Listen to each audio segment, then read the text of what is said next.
Arestado ang dalawang lalaking suspect sa panunutok ng baril at pang-hold up sa Quezon City. Aminado ang isa sa mga suspect sa krimen. Wala namang pahayag ang isa pa. Yan ang unang balita ni Bea Pinlac.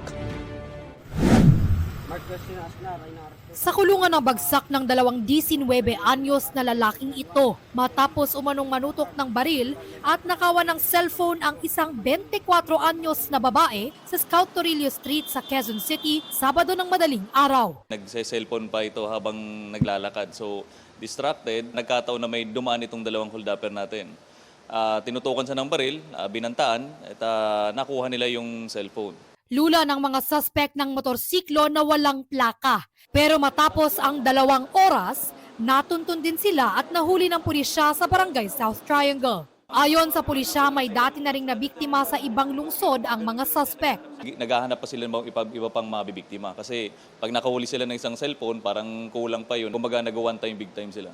Aminado ang isa sa mga suspect na magkakontsaba sila sa krimen. Pero aniya, unang beses pa lang nila itong ginawa. Oo, alam namin niya. Alam namin yun. Na mali yun. Nahaharap sila sa reklamong robbery. Dagdag na kaso pa ang illegal possession of firearms. Ito ang unang balita. Bea Pinlac para sa GMA Integrated News.